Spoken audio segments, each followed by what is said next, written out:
I'm Michael De Plata. I'm the VP of Creative at Monolith Productions, working on Middle-earth Shadow of War.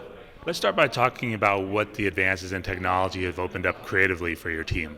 So the advances in technology have just opened up really every dimension of the design and execution of the game. So the scale and detail of the world, the variety and abilities and detail of the enemies, the sophistication of the AI, which is what underlies the Nemesis system, so the stories they can remember and react to and create. So our focus is very much on making this dynamic world or dynamic sandbox that generates these player stories and remembers them, so we can really use every ounce of the power of the technology to extend every element of that and to make it look and feel awesome. So we can create this incredibly rich playground where anything can happen. We can have dragons spreading fire and guys ambushing you and massive creatures come in and huge battles taking place and destruction. So it just takes all the limitations off us creatively and lets us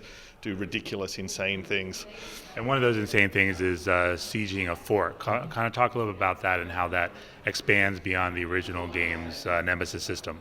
Yeah, the fort assaults and the fort defenses, they do a few things. In relation to the Nemesis system, they let us tell new types of stories, with your followers, with your enemies. They basically make the whole experience more epic, so we can recreate those type of iconic battles that we see in Lord of the Rings or other epic fantasy of the Battle of Helm's Deep or Pelennor Fields, walls crashing down, guys fighting on the towers. Artillery fire crashing in, armies clashing against each other, but at the same time put you at the center of that, and using the Ring of Power give you the ability to control and dominate this massive chaos. And that chaos is always different. Can you talk about the custom player experience that will happen in this game? Yeah, so every time you play, and every time you play through the whole game, everybody's going to have an experience that's very unique to them, and there's sort of two big parts to that. One is the Nemesis system, so the actual enemies and bosses and villains and allies that are going to be with you, they're going to be unique and have their own personality, strengths, weaknesses, whether they're lobbing bombs or they're commanders that inspire other troops or assassins who are really good at taking down enemies. But then also it's the effort we put into the sandbox itself. So we can have spreading fire, and we can have the destruction of the walls in the battles, and we can have different wildlife and creatures come in and contribute to the sandbox, whether it's dragons or massive giant growls. So that combination of having this very dynamic procedural sandbox plus having the characters and stories of the Nemesis system kind of weave together to make it very unique every time you play. And talk a little about what it's been like further exploring this huge time period between The Hobbit and the Lord of the Rings fiction. The period that this takes place, so the 60 years between the end of The Hobbit and the beginning of Lord of the Rings, is fantastic for us because it's not very extensively explored in other stories. And we know that there's this enormous sort of events that take place of the One Ring being discovered, of Sauron's armies being built up, of this preparation for the War of the Ring. But at the same time, by going into Mordor, we can also have a story that is very epic in its own right and has its own stakes and has really powerful villains. So we kind of get the best of both worlds, to have this epic standalone story where you play this very, very powerful hero, but to have that actually bring our story right up and kind of mesh in with Lord of the Rings in a way that not only fits that story, but actually lets you see some of those events in a new light, like the background of the Nazgul or the flaming eye of Sauron on top of Barad-dûr. So we want people to finish our story and feel, wow, that was a complete epic standalone story, but then be able to go and look at or read Lord of the Rings and kind of see that and go, oh, wow, I can see all these connections, and that's really cool, and we've deepened people's understanding and perception of that as well. Can you talk a little about the hero and what's new when it comes to powers and abilities this time around? Yeah, with relation to the hero, or really the two heroes, because we have Talion and Celebrimbor who are bound together, the decisive thing that they've done is forge this new ring of power. So Celebrimbor is determined to actually challenge Sauron to become the Lord of Mordor. And that escalation of power gives you the ability to have larger armies, to have more followers, also to be more powerful on the battlefield. So we've unlocked new moves in combat. We now have a spear that you can use in combat as well. You're now able to really, especially as you grow and get deeper in the game, really clear through the sort of the grunts and minions of these large-scale battles and focus your combat on the sort of one-on-one fighting in the Nemesis system.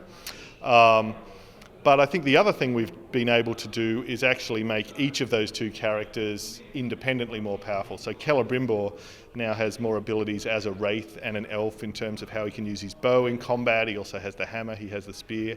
And then Talion as a ranger has also expanded his suite of abilities and moves in combat, and more physical moves, and able to knock people down, sort of manage the space, more brutal stealth kills. So we've been able to differentiate the two of them and expand it more, and give players many more options over how they actually customize their loadout of skills, and then how that works with the RPG system and the gear. So it's a lot more expansive and a lot more flexible. The other cool thing is you can ride dragons, take control of creatures. What does that open up to the gameplay experience outside of the one-on-one combat? So all of the creatures that you can ride each have their own unique sort of experience of gameplay. So the Caragors, who are kind of like the big alpha predators of Mordor, these big cats, you can sneak on those, you can use stealth, you can sort of use death from above. Fighting on the back of them is now a lot deeper because you can use the spear and the glaive.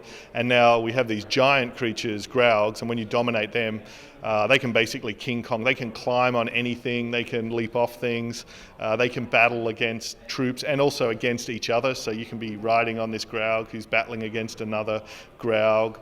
And then of course we have the dragons, who are kind of give you access to movement and flying around the map, and also incinerating, huge hordes of enemies as well. So each one of those creatures, we've built out and fleshed out the combat system and balanced that independently, so they're all really fun. Have you guys worked on combining the hack and slash action with the deep RPG elements to make this open to a pretty broad audience? Yeah, it's extremely challenging, the balancing of it. And I think actually the real answer, the key to that balancing of combining the combat and all of this deep progression and all of these enemy attributes, is just tons and tons and tons of testing.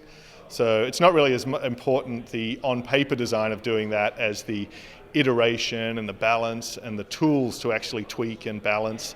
The biggest thing that adds more variety to the game, and I would actually say, is the fact that we've given advanced classes, different weapons, different attacks, different traits to the Nemesis enemies. So now you have this huge portfolio of different bosses and sub-bosses, and they can all combine in different ways. So I've tried very hard to make sure that there's a lot of variety and depth, and it continues sort of escalating through the course of the game.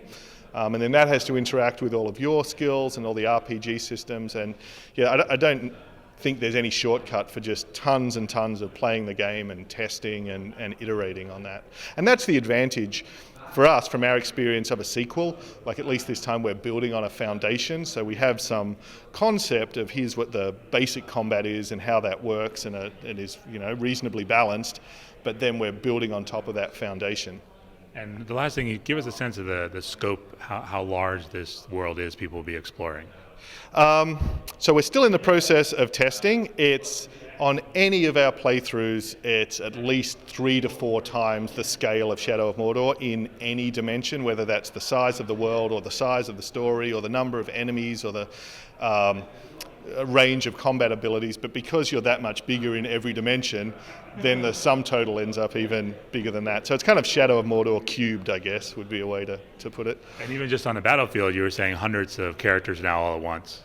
Yeah, so in order to have these big epic battles, you've got to have your army charging into battle, you've got to have the enemies manning the walls.